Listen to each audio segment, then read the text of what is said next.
ख़त्म हो गया है। नमस्कार दोस्तों, मैं आज एक बहुत महत्वपूर्ण विषय पर एक वीडियो के माध्यम से आप सबों तक एक अपना मन की बात संदेश पहुंचा रहा हूं। वैसे हम एक किसान परिवार से बिलोंग्स करते हैं और अभी जो हमारी आयु है वो मतलब मध्यम अवस्था का नहीं है, लेकिन एक समझ जो है मेरे अंदर वो बाल्यावस्था से है ऐसी विषयों पर सोचने का और तर्क करने का, जो समय समय पर सोशल मीडिया पर आने के बाद हम अपनी बात वीडियो के माध्यम से या ऑडियो के माध्यम से या लिख कर ही दोस्तों तक पहुंचाते रहते हैं। तो उसका एक हिस्सा है जिसका हम टॉपिक देंगे, और टॉपिक है भंडारण। अभी जो पूरे देश में या पूरे विश्व में जो सबसे बड़ी एक महामारी है, जो आधुनिक युग में हम लोग कल्पना नहीं कर सकते थे कि ऐसा भी हो सकता है, छुआछूत का बीमारी कोरोना, जिसके चलते जो खाद्य संकट उभर कर हम लोगों के सामने आया है। तो ऐसी आकस्मिक परिस्थिति में इस संकट से उबरने के लिए जो फंडा हम लोग अपना सकते हैं उसे हम भंडारण कह सकते हैं, जो आज से कई दशक पहले हमारे समाज में भली भांति पूर्वक उपयोग किया जाता था। परंतु वर्तमान परिवेश में जब सारी सुविधाएं मशीनीकरण हो गई और यातायात का साधन अच्छा हो गया, तो इस परिस्थिति में लोग भंडारण को त्याग दिए। तो एक जो किसान है वो भी हम लोग ये महसूस करते हैं कि अपने घर में जो अनाज उपजाते हैं, तो फसल की कटाई के बाद जो अनाज उनके घर में जमा होता है तो तुरंत वे बेच देते हैं। कुछ हद तक हम लोग भी इसी तरीका का पालन करते हैं। तो बेचते वक्त इस बात का भी ख्याल नहीं करते या इस बात की सावधानी भी नहीं बरतते कि कम से कम एक वर्ष का जो हमारे घर में खर्च है अनाज का, चाहे वो चावल का हो, गेहूं का हो या कोई दलहन फसल का हो, या जिन जगहों पे ज्वार बाजरा होता है, मक्का होता है, तो कम से कम अपने फसल का एक वर्ष का जो खपत है घर में वो पूरा रख लें और उसके बाद ही बेचें। ऐसे क्या हो रहा है समस्या कि जैसे एक कहावत है हमारे समाज में कि 100 की लाठी और एक का बोझ, कि पूरे देश के जो भी किसान हैं अपना भोजन का खर्च भी न रख करके एक साथ बेच दे रहे हैं और वो एफसीआई के गोदामों में पहुंच रहा है,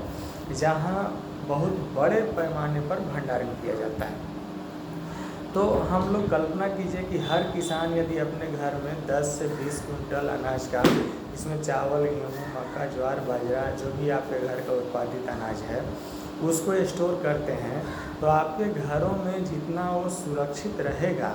अगर अनुपातिक दृष्टि से हम लोग मूल्यांकन करें या अध्ययन करें तो पाएंगे कि वो एफसीआई के गोदाम में उतना सही तरीके से सुरक्षित नहीं रह सकता है, चूँकि वहाँ बहुत बड़ा गोदाम होता है और दोनों जगहों में फ़र्क भी है। जैसे हम अपने घरों में रखे हैं तो हम स्वामित्व के धर्म का पालन करते हुए उसका भंडारण करेंगे, जबकि एफसीआई के गोदामों में एक कर्मचारी जो है अपना ड्यूटी अदा करते हुए उसका भंडारण करता है और उसकी देख रेख करता है, जो दोनों के सोच में बहुत अंतर है। तो मैं समस्त देशवासियों से ये अपील करता हूँ कि आप इस बात की ज़रूर कोशिश करें कि कम से कम एक वर्ष का अनाज का भंडारण आप अपने घर में अवश्य कर लें, और उसके पश्चात जो शेष अनाज आपको बचता है उसी की बिक्री करें और वो एफसीआई के गोदामों में जाएगा और जहां उसकी आवश्यकता होगी उसके बाद उसका वितरण किया जाएगा। इससे जो सबसे बड़ा राहत ये होगा कि अभी जो खाद्यान्न संकट तो नहीं कह सकते, लेकिन जो ज़रूरत उत्पन्न हुई है, तो जो अफरा तफरी में ट्रांसपोर्ट का जो खर्च है, ट्रांसपोर्ट में जो परेशानी है और ट्रांसपोर्टिंग के दौरान अनाज की जो बर्बादी है, ये सब से छुटकारा मिलेगा। और सबसे बड़ी चीज़ है कि हम लोगों को इस बात का भी प्रयास करना चाहिए कि हम लोग जो किसान हैं अपना खाने के लिए घर में जो चीज़ उपजाते हैं, तो हमें इस बात की पूरी जानकारी है कि इसमें कितना रासायनिक पदार्थों का उपयोग किया गया है। अभी भी जो ग्रामीण किसान हैं वो जितना रासायनिक मात्रा में उपयोग करते हैं वो पूरे विश्व के आंकड़ों के अनुसार यदि देखा जाए तो कम करते हैं। तो ऐसी हालत में घर का उपजाया हुआ अनाज खाना एक प्रकार के कार्बनिक अनाज खाने के समान है और वो स्वास्थ्य के दृष्टिकोण से भी हम सब के लिए बहुत फ़ायदेमंद है। और दूसरा चीज़ हम ये कोशिश कर सकते हैं, जैसे भोजन हमारे जीवन का सबसे महत्वपूर्ण ज़रूरत है कि हम लोग जो खाते हैं उसमें इस बात का ध्यान रखें कि चावल खा रहे हैं कि रोटी खा रहे हैं। चावल में कार्बोहाइड्रेट ज़्यादा है, रोटी में कार्बोहाइड्रेट चावल के मुकाबले कम है। चावल में प्रोटीन कम है, रोटी में प्रोटीन चावल के मुकाबले दुगना है। चावल में 8% है तो रोटी में 14 से 15% प्रोटीन है। और शरीर के लिए प्रोटीन कार्बोहाइड्रेट के मुकाबले ज़्यादा ज़रूरत है। तो हम सब किसानों से या अपने देशवासियों से ये भी अपील करेंगे कि खाद्यान्न का चयन करते समय उसमें मौजूद पौष्टिक तत्वों पर अवश्य एक नज़र डालें, जो हमारे लिए बहुत उपयोगी होगा। और दोस्तों, सबसे जो चीज़ है कि इससे जो फ़ायदा होगा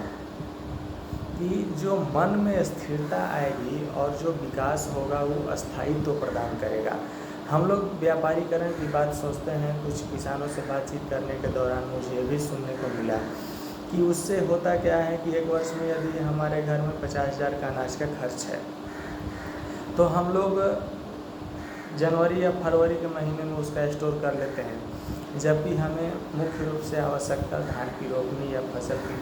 अन्य ज़रूरतों के समय उसका जुलाई अगस्त में पड़ता है।